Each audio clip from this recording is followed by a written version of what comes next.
Hello, hello. Excuse me. Once again, hello. Welcome back to Joe Stunner Boxing. Hope you had a nice Christmas. Got fat, sat on the sofa, watched a lot of crap telly. That's what I did anyway. I watched Paddington. Cute little fucker, furry fucker. What else did I watch? Oh, Squid Game. If you ain't seen that, go see that. Because, you know, it's a time to binge stuff in it when you've eat your Christmas dinner and you're flopping out on the sofa and, you know. So yeah, I was a lazy sod, unashamedly so, and I hope you were too. Okay, boxing. I wanted to talk a bit about Anthony Joshua because I've always admired him. I think he had a short amateur career, won the gold medal, one or two dodgy decisions along the way, but all right, he got the gold medal. And has achieved a lot as a pro in very, very few fights, relative fights. And he's got a very, very deep resume of opponents. Never ducked anyone, defended his titles, done his mandatories. I've got a lot of respect for Anthony Joshua. And since his defeat to Usyk, a lot of people have, you know, they've criticised him, made constructive criticism of him. But I'm going to go a stage further because I haven't heard too many people say this, and I want to be, I don't take any pride in saying it, but I want to raise the issue. I think Anthony Joshua's career is in complete chaos. Okay, what do I base this on? Well, the interviews he's given, especially that very lengthy one he gave for IFL a couple of months ago, where he was talking about being a bad boy and trying to talk street and all that. I wasn't convinced. I mean, he's got I guess he's got some street elements to him, but he always seems to me to be quite a nice guy who wants to be liked and who wants to help others. And, you know, there's nothing wrong with that. I mean, Canelo does the same thing. And, you know, but it seemed like he was acting out of character. And whenever anyone acts out of character, an alarm bell should go off. Now, okay, people are saying, yeah, but Joshua's sort of, he's been media trained, he's media friendly, he goes on the Graham Norton show, he did one of those things with Bear Grylls, you know, where they're out in the wild and everything. He's a celebrity as well as a fighter. He has, in a sense, transcended the sport. Yes, I get that, but I think he's probably closer to the nice guy image than the bad boy. That's the impression I get. I could be wrong, never met the fella. Maybe if you have met him, maybe if you know him, leave your comments. I'll be fascinated to hear. But I say his career is in chaos because it seems to me that, I mean, the training setup we know about, he's been shopping for trainers, and not the ones you put on your feet either. He's been looking around. He seems extremely mentally, it's a mental thing as much as a physical and training thing. Yes, he got sort of flaccid and lazy and a bit sort of complacent subconsciously with the training setup because he was king of the castle, and because Rob McCracken, a lot of people have criticised him. I kind of share a lot of those criticisms. I think he took AJ away from his natural self, and I think good trainers tend to take fighters and enhance what they're naturally good at, adding components along the way.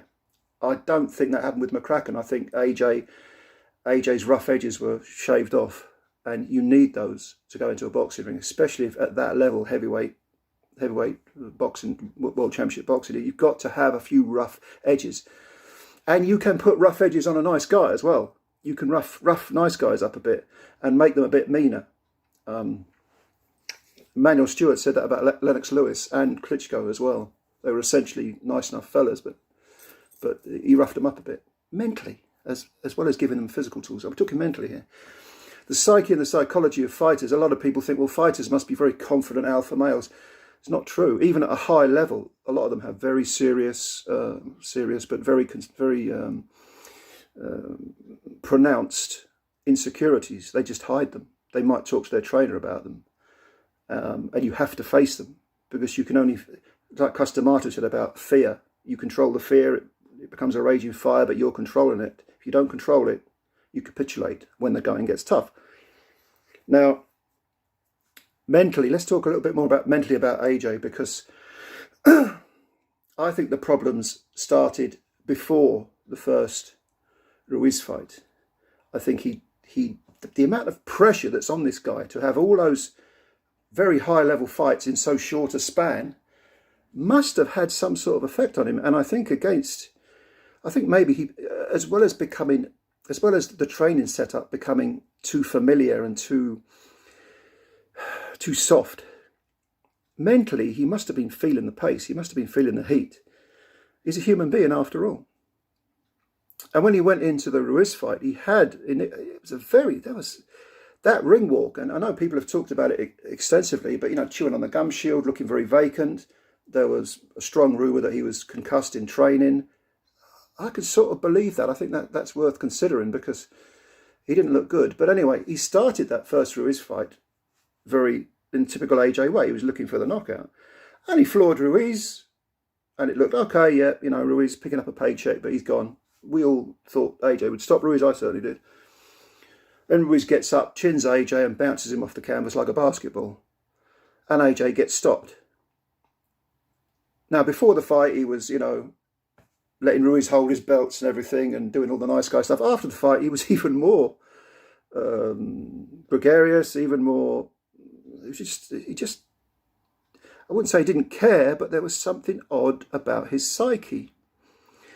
And he came back and he beat Ruiz by boxing him. Okay, so he's sort of rectified the wrong, but the question mark still hung over him because of the manner of the win. He was very, very conservative, to the point where Ruiz was saying, come and stand and fight with me. Ruiz was woefully out of shape. Was he 19 stone? Looked like a big fat blob. You imagine if you've never heard of these guys, you walk in and you watch that fight going on, this great sort of ebony Adonis and this, melted blob of ice cream. Every time you look, you'd say, what, that guy's in with that guy and that guy's running away? Jesus, what's going on? It'd be like a sort of Twilight Zone moment. But, all right, AJ did that and he got the win, got his titles back. Fair enough. Would have been interesting if Ruiz had come in shape and motivated, but anyway. He gets the titles back, he then fights Pulev, and he scores the knockout, which a lot of us predicted. Round about, I think I was a couple of rounds out, but I thought he'd stop Pulev. But again, the question marks persisted. He was expected to beat Pulev, and Pulev was knocking on a bit himself, Then we come to Usyk. Now again, before the fight, I didn't really see that switch flicked into fight mode during the build-up with AJ. He said the right things, but you take the ring walk again. I'm talking a lot about ring walks here, but they can be quite telling, ring walks. He walked to the ring. He was, very such talking to fans, shaking hands with people, and you looked at Usyk. Usyk was stone cold. I don't mean he wasn't sweating. I mean he was mentally stone cold. He knew what he had to do. He had a job to do. He was there. He wasn't there for a fireworks display. He was there to have a look at this opponent and knock the fuck out of him, which he did. And everything about AJ's performance in that fight bewildered me. From the moment the opening bell went, Usyk was the one taking the centre stage, landing the right hand, saying, I'm here, and this is what you got for 36 minutes. And AJ was the one, in the past, he'd been the one that would go straight at you.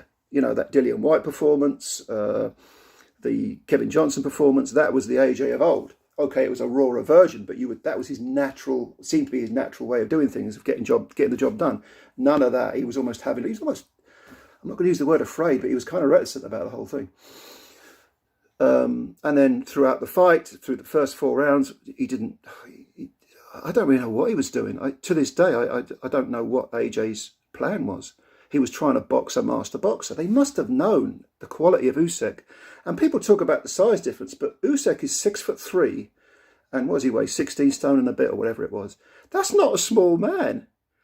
Are you telling me that a 6'3" guy can't out jab a 6'7" guy? Have you never heard of timing? It's boxing. It's about feints, getting your jab going, all the obvious stuff, the basics. And Usyk does all those things impeccably, and they must have known this before the fight. They should have done. If Robert McCracken didn't know this before the fight, I mean, Jesus Christ, that's terrible. Anyway, AJ came on a little bit in the middle rounds when he kind of got a bit of fire in his belly, and Usyk was, he was marked up. At the end of the fight, he had marks in his face. He was taking a bit of punishment. He's got a good jaw. He's got an extremely good engine. In the middle rounds, AJ was coming into it, but then what they call the championship rounds. The championship rounds used to be 13, 14, 15 in the old days. Now it's, 10, 11, 12. But Usyk took over again. and all but knocked AJ out. I mean, AJ looked at the end of it. He sat on his stool, didn't get up for a couple of minutes. He looked like he was essentially, he'd been knocked out, but the bell had saved him. And if this had been an old 15-rounder, I don't think there's any doubt Usyk would have knocked him out. But that exhaustion that AJ had was mental, as much mental as physical. He was getting beaten up physically, but mentally he was getting drained. He was getting beaten up mentally. He was beaten and beaten up. And this is the thing about Usyk and Lomachenko and Terence Crawford. They exhaust you with their pressure because I talk a lot about being active and proactive and reactive, and you fall into that reactive mode where you're not thinking about your game plan. You're not thinking about your own feints, your own punches, what you're going to do. Am I going to work the body? There's nothing in your head. You're just thinking, what's coming at me? So that drains you. And AJ looked absolutely shattered, mentally and physically, at the end of that Usyk fight. Now, since then, of course, we've gone into all this. Is he going to be trained by McCracken again? Should he take the rematch? Blah, blah, blah. All that stuff that's been talked about. And I was someone who advocated him taking the rematch because I thought he'd get beaten again by Usyk. I thought he had an outside chance of winning. But since then, I mean, the chaos that's in that camp, I don't think he should be boxing anyone. I really don't. People say, oh no, well, he shouldn't, let Usyk fight Fury for the undisputed title. I understand that argument. It's a good argument. It holds a lot of water. And AJ can go and fight someone else. I think AJ needs to take time out. I think he needs a new trainer. I think he needs at least 6 months of gelling with a new trainer, a suitable trainer, like Andy Lee and Joseph Parker. We saw a lot of improvements with Joseph Parker in the second Chisora fight. He was more aggressive, came in a bit heavier. I actually think Andy Lee would be a really good trainer for Joshua. But I think he needs to take time out now because the chaos, the mental, psychological chaos that seems to be inside his head is considerable. And I think if he fights Usyk again, he will get knocked out. It wouldn't surprise me if it was relatively quickly. I mean, 7 or 8 rounds, maybe even earlier. I really think, because let's not forget, Usyk went through the gears and finished so incredibly strong against AJ, but he might have more gears. He might be able to raise his game, even more. People talk about Anthony Joshua's got to come back much better than he was, which is obviously true. But what about Usyk? He might be improved. He's not. He ain't been sitting on the sofa eating ice cream. He's been working. He's a proper professional, a tradesman. So I really think that I think AJ gets knocked out in the rematch if he takes it. And what can he do? If I was him, I would go away. I would get a completely new, stripped down training camp with a trainer that you gel with. I would spend at least 6 months working on things, and then I would fight. Top 15, maybe a couple of top 15 guys, just to sort of illustrate the work you've been doing, and then I'd make a run for the titles again. Let Usyk and you've got to be crafty. You've got to play the long game. Let Usyk and Fury go away and fight for the undisputed, and then you make a beeline for them when you're ready. When you're ready, because AJ is a big name, a big ticket seller. He sells out stadiums. That's not going anywhere. Okay. Khan and Brook, who are both over the hill, sold 20,000 tickets in 10 minutes. AJ, in a year or two, if he's young enough to spend a year or two honing his craft, right? When he comes back, that's a blockbuster fight right there.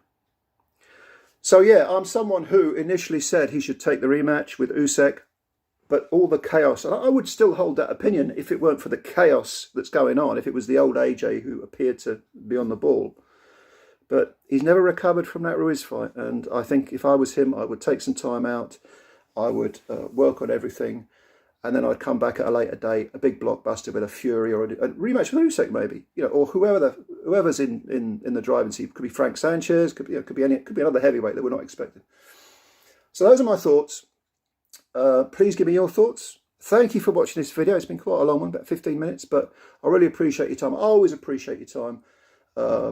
And if you could hit the subscribe button if you like this video, please hit the subscribe button. I really appreciate that. Like the video.